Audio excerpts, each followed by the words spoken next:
Hey friends, welcome back to Fantasy Awash. We are going to be talking about everything that I read in February. So let's jump in. So this is actually my best reading month ever in terms of numerical value of books. I have never had a month that I have read this many books, but also just in terms of how much I've enjoyed myself. I have had such a fun reading month and it's been awesome. But we're going to go back a little bit since my last reading video, and we're going to talk about everything that I have finished since then. So in my January roundup video, book, whatever you want to call it, thing, told you about the books that I had started in the new year and what I was thinking I was going to read going forward. So I ended up reading one of those, I believe, and then have gone into this whole new sphere of books that has just worked out really, really well for me.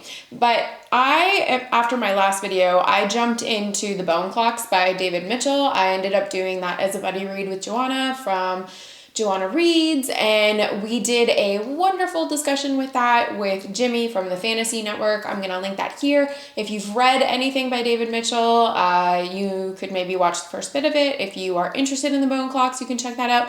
Or if you are just someone who doesn't care about spoilers and wants to know about a really great book, you can watch that about the Bone Clocks. Following the Bone Clocks, though, I jumped into new territory for me, and it's not a surprise because I did a video about this on my channel, but I ended up reading ACOTAR, and newsflash, I loved it. It has been so much fun, and that really got me into the world of Sarah J. Maas. So I read all of ACOTAR. I also then reread 2 of the books already. And I ended up then jumping into her first series, which was Throne of Glass, which is 8 books. It has been a lot of Sarah J. Maas. But in between those series as well, I jumped into The Lies of Locke Lamora by Scott Lynch. This was also recommended to me by Joanna from Joanna Reads, and I had a really good time with this. The prose is excellent for Scott Lynch. The humor was there. It hit all the right notes for me. It was just one of those series, or one of those books in general, that it felt very atmospheric to me. It kind of had a Pirates of the Caribbean vibe, the first one, which I really enjoyed. I very much liked the characters in the book, had a weird religion, which I was pretty into, and all in all felt very conclusive, but it seems that there are more books in the series and that they are rather episodic, so that's kind of fun. I'm not jumping into reading the next one right away. I don't really have that pull because the book felt like it ended on a really solid note, as much as something that's part of a series, because as people might know, I am a binger, and that's why I didn't only just read Throne of Glass this month, but I also read Crescent City. But before we talk about that, I want to talk about Throne of Glass. So Throne of Glass is actually the first work that was written by Sarah J. Maas. It seems like she came up with the idea initially when she was 16, and some of that showed for me throughout this series. And something that is a bit of a hard sell on these books is that the first few books aren't great, but the latter half of the series is worth pushing to get through. And that was something that I kind of had to wrap my head around. But because I love ACOTAR so much, I said, I'm going to persevere and I'm going to push through. And it wasn't the greatest thing that I've ever read, but I did have a good time. And I do feel like it is a good entry point for fantasy. But I want to talk about all of the books in that series just very briefly for each of them. I'm not going to do that for ACOTAR just because I did that in my ACOTAR video already, but let's talk about Throne of Glass. So there's a bit of, I won't say controversy, there's a bit of decision making when it comes to reading Throne of Glass as to which book you start with, because she wrote a book that's technically the 3rd book that you could read as the first book, and that is called The Assassin's Blade. This is how I chose to read it. I read that first, and initially when I was reading it, I thought, okay, this is fine. Why?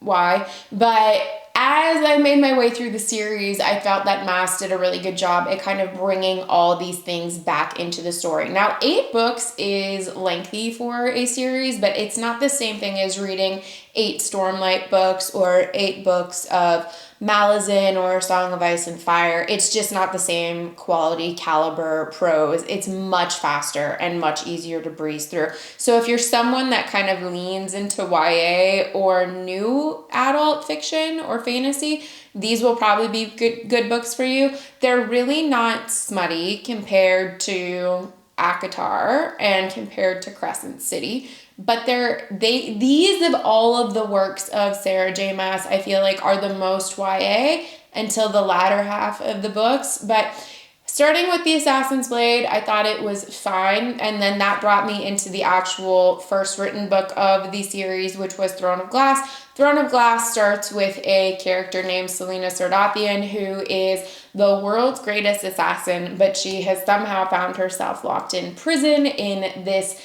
mining penal colony, and it's terrible, and she's given an opportunity to earn back her freedom. And the story was fine, it was fun, but didn't pull me in the same way as ACOTAR did, and I found that I really wasn't invested in the characters and in the story all that much until probably the 3rd or 4th book. The series really turned around for me with Heir of Fire. I thought Heir of Fire was the best book of the earlier books, and I'm looking at my list here. It then went to the book that I probably enjoyed the most of the series was either Empire of Storms or Kingdom of Ash, which were the last 2. But something that I ended up doing also, which I've never done for this series, is that I tandem read 2 of the books, 6 and 7, and I really am an advocate of people doing this because book 6 ends on a massive cliffhanger and actually simultaneously, timeline-wise, takes place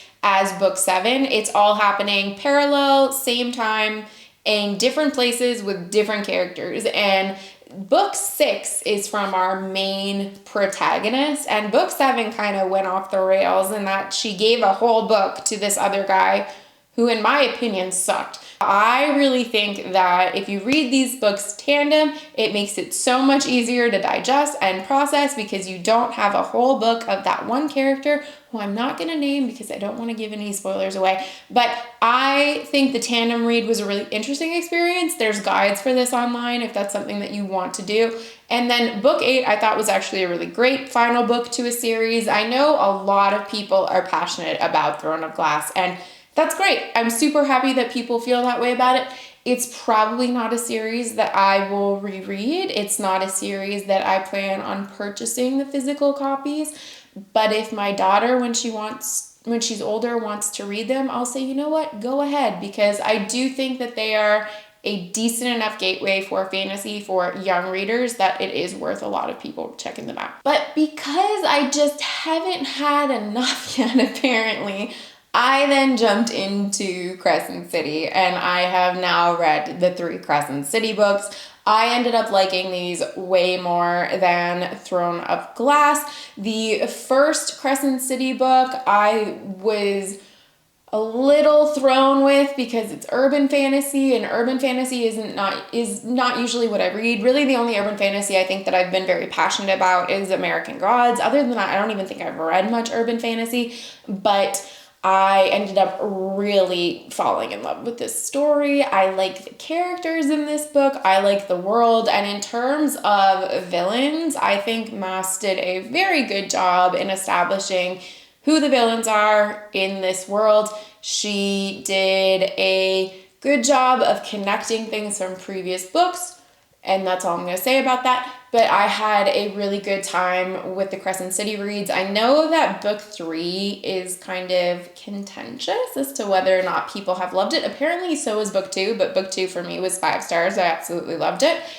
But I don't get the hate that the 3rd book is getting, personally. I just don't. But also, it seems like over the last month, I've just been easy to please with everything that I've read, and I've had a really great reading month. I'm super, super excited about it. In terms of where I plan on going with my reading, I don't really know other than I've been having a blast with Romantasy, and I'm probably going to keep reading that. I am looking at this one series, if I can pull it up here and see what it's called. It is called From Blood and Ash. Might check that out, see if I like it. I am also maybe wanting to get back into some more epic and high fantasy, but really right now I've been having a lot of fun with my brain candy, and really I've come to realize that there is nothing wrong with that. It is just something that I've allowed myself to fall back into. And I feel like I put a standard on what I was allowed to read for my channel because of the fact that I wanted YouTube to perceive me as a legitimate fantasy reader. And I think that that's a really sad state if that's what I've been doing, because it shouldn't matter from external opinions what it is that I want to read. But I felt like as a content creator and as a female content creator in something that is predominantly a male dominated space, I wanted to be taken seriously, and felt that if I didn't project that, oh, I only read Stormlight Archive, Wheel of Time, Lord of the Rings, etc., but I want to read ACOTAR, that I wouldn't be taken seriously. And I think that that's ludicrous and really not the case. I have readjusted my expectations of what fantasy looks like to different people, different groups of people. And my conclusion is that fantasy is fantasy. Some prose are more in depth than others. Some stories are more riveting than others, but like what you like, and it's your choice, and have fun with it. So that has been my reading since my last progress report. I am curious to see how it turns out next month. I just don't know where it's going to go from here, but if you have a book that you think that I might like, let me know in the comments down below. Because honestly, I'm pretty much game to checking out most things. If this is your first time here, hi and welcome. This is Fantasy Awash. If you want to help support the channel, you can always hit like and subscribe and leave me a comment. If you'd like to check out what I'm reading live, you can follow me on Instagram or on Goodreads. The links are listed down below. Also, if you want to come hang out on Discord and chat more, that link is down there as well as a merch button, because I've started designing romantasy things for Redbubble, and that's where I am right now. It's just really been a fun time and a fun month for me. Thanks for stopping by. Thanks for hanging out with me. I know how precious your time is, so I always appreciate it. And as always, I'll see you next time. Bye.